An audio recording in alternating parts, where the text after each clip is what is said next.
সকলকে স্বাগতম সৌরভ ম্যাথমেটিক্সে। আজকে আমরা ষষ্ঠ শ্রেণীর গণিতের প্রথম অধ্যায়ের পাঠ্যপুস্তকের সমাধান করব। তোমরা যারা নতুন কারিকুলামে ষষ্ঠ শ্রেণীতে রয়েছো, তারা প্রথম অধ্যায়ে যারা এখনও বইয়ের যেসব অঙ্ক আছে, ছক আছে, পূরণ করতে যাদের সমস্যা, তাদের সহজে আমি ছকটা পূরণ করে দেব এবং বইয়ের 1 থেকে 8 নং পৃষ্ঠা পর্যন্ত অঙ্কের সমাধান আজকে দেখাবো। ঠিক আছে, একদম নির্ভুল। এই যে সূচিপত্র গেলে দেখা যাবে যে আমাদের এখানে সংখ্যার গল্প নামে একটা অধ্যায় আছে, 1 থেকে 19 পেজ। এখানে আমি আজকে পাঠ্যপুস্তকের সমাধান 1 থেকে 8 পেজ সমাধান করব। সো আমি আগে দেখি সংখ্যার গল্প। অধ্যায়টার নাম সংখ্যার গল্প।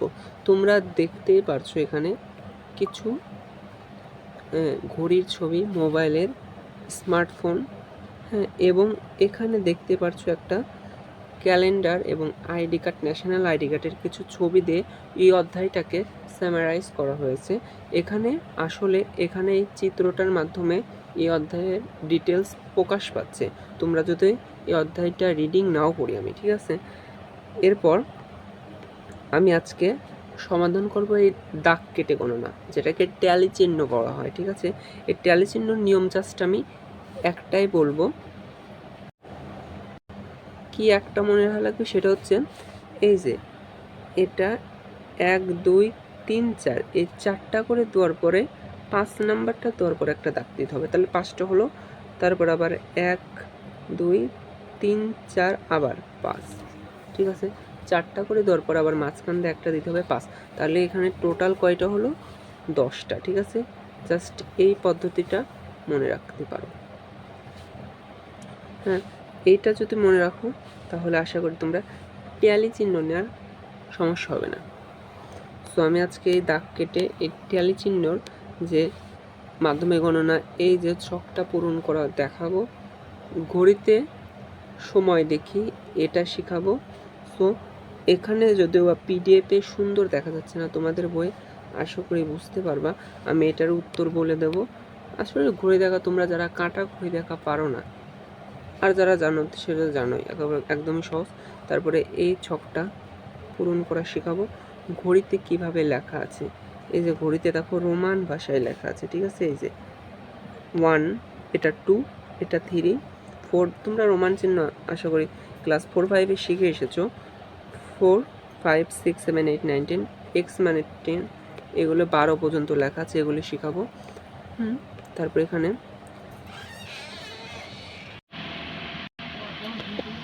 এছাড়াও এই অনুশীলনীর সমাধান এবং পাজল নিয়ে আমি একটা আলাদা ক্লাস দেবো এবং এই ছকটার সমাধান দেখাবো আজকে। ঠিক আছে, একটা শর্ট ভিডিও হতে চলছে 10 থেকে 15 মিনিটের। তো প্রথম অধ্যায় সংখ্যার গল্প।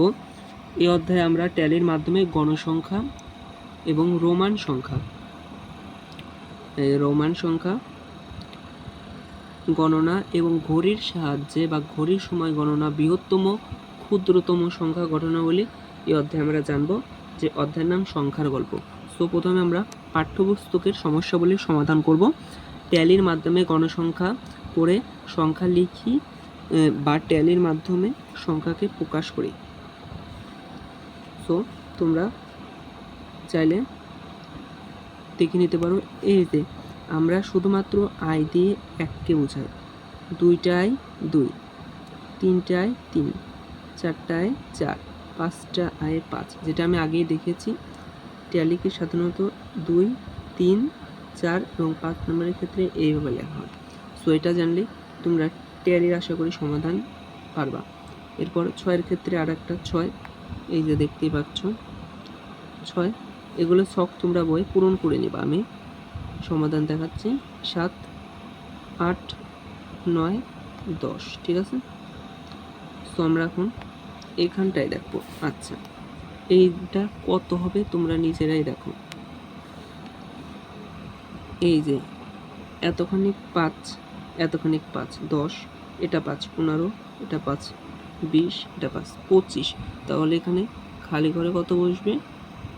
25। আচ্ছা 25 বসবে, এই যে উত্তর আছে তোমরা যদি চাও এখানে 25 আর এখানে 27 লিখতে হবে। তাহলে এটা যেরকম আছে আমরা তেমনই লিখবো, শুধু এরপরে আরও 2টা দেবো, তাইলেই 27। এই যে তোমরা চাইলে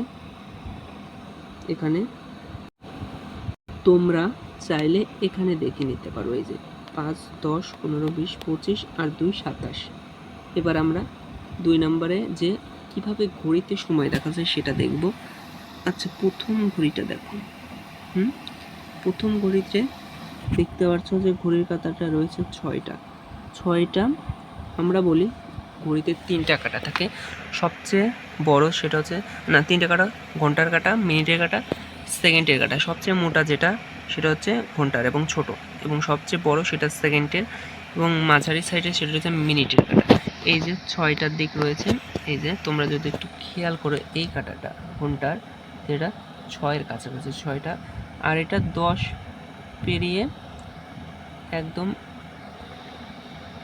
দেখতে পাচ্ছ যে 11-র কাছাকাছিতে রয়েছে, মানে বলা যেতে পারে 11তে রয়েছে। হ্যাঁ, সো বুঝতে পারছো একের আনসার 6টা 11। হ্যাঁ 6টা 11 মিনিট। 2 নম্বরে দেখো এই কাঁটাটা 3টা বাজবে, কিন্তু আসলে বাজে এখানে 2টা বেজে 55, 56, 2টা বেজে 56 মিনিট। তো 2 নম্বরটা হবে 2টা 56 মিনিট। এরপরে দেখো 2টা বাজবে, কিন্তু আসলে এখানে বাজে 1টা 50 আর 51, 1টা 51 মিনিট। 4 নম্বর ঘড়িতে বাজে 12টা বাজবে, কিন্তু আসলে এখানে বাজছে 11টা 30, 35, 40, 41, 11টা 41। সো 2 নম্বরের ঘড়ির মাধ্যমে কিভাবে আমরা সময় নির্ণয় করতে পারবো সেটাও শেষ।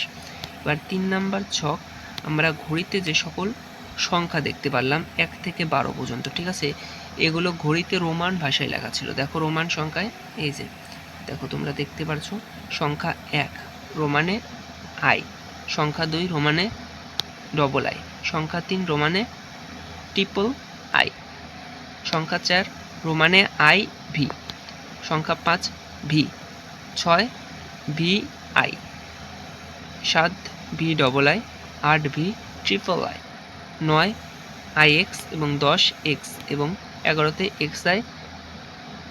এবং এখানে একটু টাইপিংয়ে মিস্টেক, এখানে 12 হবে, ঠিক আছে, এটা 12 হবে, মানে আমি লিখে দিচ্ছি এটা হচ্ছে 12-র জন্য, ঠিক আছে। এটা আমাদের আসলে একটু মিস্টেক হতেই পারে, ঠিক আছে। এটা মূলত 12 ছিল, 12কে প্রকাশ করা হয় এক্স ডবল আইতে। সো কোনো যদি সমস্যা থাকে উত্তর সমাধানে আমি সেটা চেষ্টা করব সঠিক সমাধান দিতে। এরপর আমরা এখন 13 কিভাবে লেখা যায়। আমরা জানি এক্স মানে 10, আই মানে 1, 11, আর একটা আই মানে 12, আর একটা আই মানে 13, 20 লেখা যায়। এক্স মানে 10 আর একটা এক্স মানে 10, 10 10 20 ডবল এক্স। এবং 67 হচ্ছে এল এক্স মানে 7, এল এক্স মানে 60, ঠিক আছে, একটু মনে রাখুন, আমি দেখি লিখে দেওয়ার চেষ্টা করি, ঠিক আছে। এই যে আই মানে কত 1, ঠিক আছে, এটা মানে 2, এটা মানে 3, এটা মানে 4, রোমানে 5,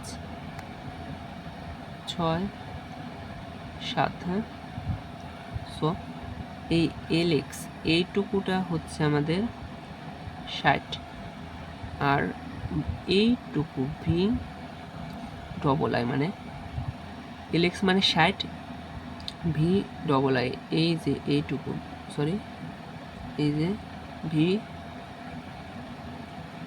ডবল আই, এটা হচ্ছে আমাদের 7। সো হয়ে গেল 67। আশা করি তোমরা মনে রাখার জন্য এই টেকনিকটা মনে রাখতে পারো। সো এখন আমরা মায়ানোরা কিভাবে সংখ্যা লিখতো সেটা আমরা জানবো, মায়ানোরা সংখ্যা।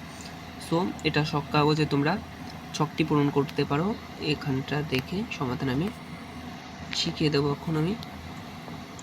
সো এটা পাঠ্যপুস্তকের সর্বশেষ সমাধান। দেখো পূরণ করবে এটা কিভাবে। আমাদের পরিচিত সংখ্যা আমরা জানি 0 1 2 3 4 5 6 7 8 9 10 14 19। ঠিক আছে, আমরা 10 কিভাবে লেখা হয় সেটাও জানবো। এটা হচ্ছে মায়নরা যেভাবে লিখতো সেটা হচ্ছে, এটাকে প্রথমে যেটা তুমি দেখছো এটাকে থলে বলা হয়। ঠিক আছে, এটা একটা থলের মতো পাত্র। এই দেখো এইভাবে এটা আঁকানো হয়েছে, অনেকটা এরকম। ঠিক আছে, থলেটা হচ্ছে 0, কিছু কি আছে না, 0। যখন 1 তার মানে একটা বল, তখন থলেটা নাই। হ্যাঁ, তখন শুধুমাত্র তুমি একটা বল হিসেবে চিন্তা করবা 1। সো 1, এরপরে 2-এ 2টা বল, 3 3টা বল, 4-এ 4টা বল। বাট 5-এর সময় এটা কীরকম হবে যেন, অনেকটা এইরকম 5। সো 10-এর সময় কীরকম হবে, 2টা। এটা তাহলে কত, এটা হচ্ছে আমাদের 10।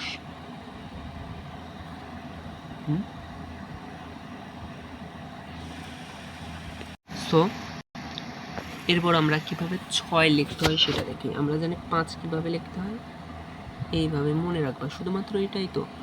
0 মানে জাস্ট থলের মতো, 1 মানে একটা বল, 2 মানে 2টা বল, 3 মানে 3টা বল, 4 মানে 4টা বল, 5 মানে একটা সুন্দর কাট আঁকাবা, 6 মানে 5 মানে এটা, 6 মানে একটা কি বল, এই যে আমাদের 6। 7 মানে আরও 2টা বল, এই যে এটা হচ্ছে আমি 7টাকে রিপ্রেজেন্ট করছি। ঠিক আছে, 8 মানে কি 3টা বল, এবং 8 মানে ওই লাঠিটা দিয়ে আরও 3টা বল 8। এবং 10 মানে আমি দেখিয়েছি পূর্বেই 2টা, 5 5। হ্যাঁ, এরকম, এই যে 5, এই যে 5, কত হলো 10।